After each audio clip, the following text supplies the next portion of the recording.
Hello guys, welcome back to my YouTube channel. My name is Yasser Ahmed. So we're going to be now looking at Chapter 5, the effects of using IT from the ICT GCSE course. And we're going to start off by looking at 5.1, microprocessor control devices. So in your household, you may have many devices which may have microprocessors. These could be used these could be either labor saving devices, devices for leisure, or for your convenience. So let's have a look at some of these devices that contain microprocessors in your house. So two obvious examples could be the washing machine and dishwasher. And these are labor saving devices. So you're not having to manually wash your clothes or your dishes. Um, and again, the advantages of doing this is you could be doing something else whilst your clothes are being washed or your dishes are being washed. Um, Also, you may have a fridge. Actually, most people have a fridge in their homes, and the fridge will allow you to preserve your vegetables, fruit, milk, eggs, dairy products for a longer period of time. It will allow you to freeze meat, which will let you cook your meat at a later date. And then you may have a burglar alarm in your house to provide security. Okay, a microwave, which will allow you to quickly warm up food rather than having to put it onto the cooker. You may have exercise machines, cross trainers to maintain your fitness, consoles to provide leisure, cooking ovens, sorry, cookers or ovens where you can set your food to be cooked over a period of time under certain heat conditions. So obviously, using these devices will make it a lot easier for you. So let's have a look at why or what are the advantages of these microprocessor control devices. So these devices will do much of the housework chores for you. It'll make it easier for you. One device I've missed out is the vacuum cleaner. So rather than having to brush up, um, the vacuum cleaner will make it easier to clean up your room. Um, so what we looked at is cooking food and washing clothes or dishes. Tasks do not need to be done manually, which means you do not need to be present whilst food is cooking. So maybe you can put something in the oven and come back in 10, 15 minutes. Clothes are being washed. So again, you don't need to be present. I put do not be in the house, but I think when you're cooking food, it's probably best you are in the house just in case something happens. Um, if you are, for example, using a dishwasher to wash dishes, then you can spend more time with your family and friends rather than standing at the sink washing each plate one at a time. More time for leisure activities or to complete work. So, again, if you're using the dishwasher, maybe that gives you more time to spend on your console or more time to spend on your exercise machine or maybe interact with your peers, your friends. Can encourage a healthy lifestyle because a smart fridge analyzes your food ingredients. You do not have to leave your home to get fit. So let me say that again. You do not have to leave home to get fit. Um, and a burglar alarm will provide a sense of security. However, the disadvantage of using these devices is, let's say your dishwasher stops working, you may become over reliant on these devices and you may become lazy because you're relying on these devices. So if this device stops working, then you will have to spend that time to manually wash those dishes. Can lead to unhealthy eating habits if you're relying on ready-made meals. So if you have ready-made meals which are being warmed up in a microwave, you're obviously losing the art of cooking, and you will be de-skilled, and it may lead to an unhealthy lifestyle. So if you're cooking, for example, then you may be using fresh ingredients. So again, if you're using many of these devices, you may become de-skilled. You may lose and you may find it quite difficult to do certain tasks. If you are staying in your home because you have your consoles, your exercise machines, for example, then you may lose out on that social interaction. Okay, so if you have your entertainment devices or physical fitness devices at home, you may not leave your home to see other people, which obviously would be a disadvantage. So here's a typical exam question talking about microprocessor control devices in the home and how they have positive effects on people's lifestyles. So one of the positive effects of using these devices is that we can now set a cooker to switch on whilst we are out so that we arrive home to a cooked meal. I wouldn't recommend that, but let's have a look at this question. So describe the positive effects of using other microprocessor control devices in the home. Microprocessor control devices are used to reduce the need for people to do manual tasks at home. The devices can be used for physical fitness, also increase the sense of security. So we're protected with burglar alarms or smoke alarms. People have more time to spend on leisure activities, on, for example, shopping or socializing. And microprocessor devices can be set remotely using a smartphone as well. So you can control these devices from a distance. Describe the advantage and disadvantage for microprocessor control devices. So again, notice the key parts when yellow. I'm not going to go through this answer. You can just pause and have a look.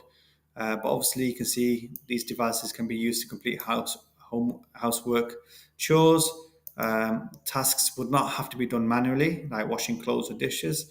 Um, you can increase leisure time. You do not need to be present whilst tasks are being completed. However, you may become more lazy due to the dependence on these devices. You may be de-skilled. It may lead to unhealthy eating habits since you're not cooking food and using fresh ingredients and maybe using microwave cooked meals on a regular basis. Um, you could have a healthier lifestyle if you're using smart fridges, and the burglar alarm will provide a sense of security. So, again, some points have been repeated. So, some of these microprocessor control devices can monitor and control conditions in your home.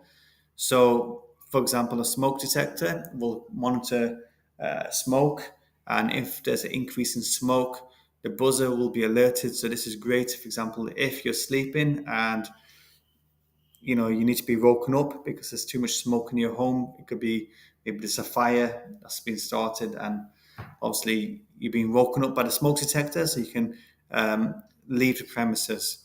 So monitoring and controlling. So these devices will make use of sensors that will also always monitor the conditions. A smoke detector sensor will continue to check for smoke.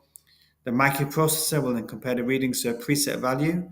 If the readings are above the preset value, then a microprocessor will send a signal to the actuator. The actuator in this case will be a buzzer, and that will go off, and that will alert the occupants of the home to leave the premises or to take some sort of action.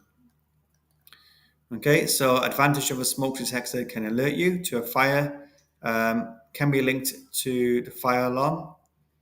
Okay, so the fire alarm will go off automatically if smoke has been detected. However, the disadvantage is it may be triggered accidentally if you're cooking and there's a bit of smoke. You need to be checking if they're working regularly. So maybe you're thinking, oh, I've not heard a smoke detector in a while, so it may be worth checking to see if it's actually working. Maybe it's not been working for a while. A security alarm is also designed to detect intrusion, such as unauthorized entry into a building. So this will provide constant protection and could be a strong deterrent to anyone looking to gain unauthorized access to your home. It may be triggered by mistake, okay, and you may have to enter a PIN code to turn this off. And if you've forgotten the PIN code, then obviously the burglar system alarm will not be turned off. Security lights are a great safety feature for properties, adding a simple deterrent for intruders. So as someone approaches your property, the lights will come on, illuminating dark pathways or entranceways. And again, this would put off burglars. But then these may be set off by pets or by weather conditions. The doorbell camera can be linked to your smartphone. When someone rings your bell, a trigger can be sent to your phone. You can then view who is standing in front of your door, and you can even have a phone conversation with these people.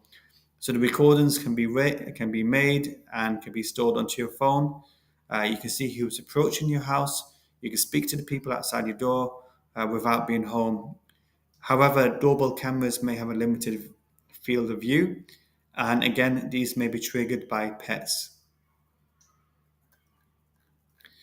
So let's have a look at microprocessor devices in monitoring and controlling transport. So in a UAE now, for example, what they're trying to do is they're trying to, and they've actually started this, they're trying to use taxiless or driverless taxis. So you can get into a taxi and it'll take you to a destination. So an autonomous car is a vehicle capable of sensing its environment and operating without human involvement. That could be a Tesla. Maybe it could be used to come to a certain position. So what these cars will do is it will sense the distance between other cars, and it's programmed to obey traffic rules as well. So driving within speed limits and obviously stopping at a red light. Okay, so an autonomous vehicle possesses the ability to view the environment in a 360 range, and it could be great for those people who are disabled, and it can help with parking. So some cars will automatically park by themselves. Looking at the distance, will use sensors to measure the distance, and there's a potential to reduce the number of road accidents, and then passengers can maybe carry on with other activities whilst the car is self-driving. However, the initial cost of purchasing and maintaining the car may be very expensive, could lead to more people on the road, leading to congestion. So obviously, right now, if you want to drive a car, you need to have a license. In order to get a license, you may need to take lessons and pass a test. So if anyone can then drive these cars or can use these types of cars, it could lead to more people being on the road. So right now, as it stands, you need to have a license. Could lead to job losses as delivery drivers may not be required, or as discussed, taxis are now, or some taxis are driving without a driver, okay, getting customers to a particular destination. So in the long term, if this is successful, there may not be a need for bus drivers, taxi drivers, delivery drivers, as these vehicles could deliver items, to your house, without the need of a driver. There could be security issues, hacking or loss of data, invasion of privacy and control, computers taken over. Drivers may be de-skilled. So if you're relying on self-parking systems and then you're driving a car without a parking system, you may find it difficult to park your car. Um, there is a potential of machine error, and humans can adjust as well to changing environments. Or let's say, for example, a cat or an obstacle comes in front of the car. It would be interesting how a computer reacts compared to a human reaction. And 5.2, potential health problems. So potential health problems related to the prolonged use of IT equipment. So health risks could be repetitive strain injuries, could be to your fingers and wrists, and this is from the repetitive clicking of a mouse and continually typing. Back problems from sitting in the same position all day or having a bad sitting posture, and headaches or eye strain by staring at a screen continuously or having a bad lit room. So prevention for repetitive strain injury could be to use a wrist support when typing and using a mouse. For back problems, using an adjustable ergonomic chair, ensuring a monitor is at eye level. And for headaches and eye strain, maybe the use of an anti-glare filter to reduce the screen reflection, the use of LCD screens over CRT to reduce the amount of flickering. And you can also use IT equipment to minimize the health risks. So again, ergonomic chairs, which are adjustable, which adjust to the needs of the human, ergonomic design workstations and keyboards. Maybe if you want to reduce the amount of typing, you can use voice recognition software. Um, so, for example, if you're writing reports rather than using your fingers to type up, you can record your content, which then can be and converted into a text document. Strategies to minimize health risks could be to take regular breaks, walk around and stretch your muscles, and look away from the monitor at regular intervals. Potential health problems. So let's have a look at this question here. The developer spends a great deal of time using the computer. For each of the statements given, identify a health problem and describe a possible solution. Your answers must be different in each case. So using a mouse for a long period of time could lead to repetitive strain injury. And then as a solution, you can use rest support or do some basic hand exercises. Sitting for too long in a position could lead to back problems, and a possible solution could be take a regular break and maybe to use an ergonomic chair. Employees working in an office are using computers for a prolonged period of time.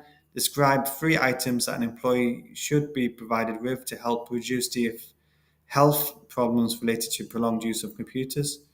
So again, reduce the health problems. So use an ergonomic chair, a monitor, which is at eye level. You can use wrist rests or anti-glare screens. And when using computers, people can suffer from repetitive strain injuries. Describe the term RSI, including your answer the causes of RSI, so aches and pains in the hands and fingers, and it could be caused by with repetitive movements or by constantly clicking, typing on a keyboard. And 3 methods of reducing RSI: use a rest, an ergonomic keyboard, take regular breaks, exercise hand and fingers. There's a few more questions here, guys. What I'm going to do is I'm going to just allow you to read the questions for yourself, and then you can pause the video and you can read. You can see the key parts are in yellow. So the use of this question is talking about the prolonged use of computers can cause several health problems when sitting down using monitors. Discuss strategies that you have developed to minimize health risks, which only relate to sitting down and using a monitor. So an ergonomic chair to prevent back and neck pains using the correct posture. The monitor could be tilted to reduce the neck angle. Sitting at a reasonable distance to computer to prevent the eye strain. You don't want to be sitting too close. Using a flat screen monitor to reduce the eye strain, and also this will help reduce headaches. The brightness of the screen could be equal to the brightness of the room. Could be equal to the brightness of the screen. So what you don't want to be doing is looking at a bright screen in a dark lit room, and also the user could have their eyes tested regularly, and the blinds could also be closed to reduce the glare on a monitor. So I'm not going through the question in complete, but you can pause this, you can have a look at the question and then the answer if you would like. And again, the last question, guys, I'm not going to go through this because some of the answers are quite similar to what we've already discussed. So you can pause this and you can have a read through the question and the answer. So we've come to the end of chapter 5. This is relatively a short chapter compared to other chapters. Please join me in the next video tutorial where we will be looking at chapter 6 from the ICT IGCSE course. So please drop your comments below. I hope this video was useful. I hope the material was useful, and please subscribe to the channel and share with your peers. Thanks again for your time, and I'll hope you see you guys in the next video. Thank you. Bye-bye.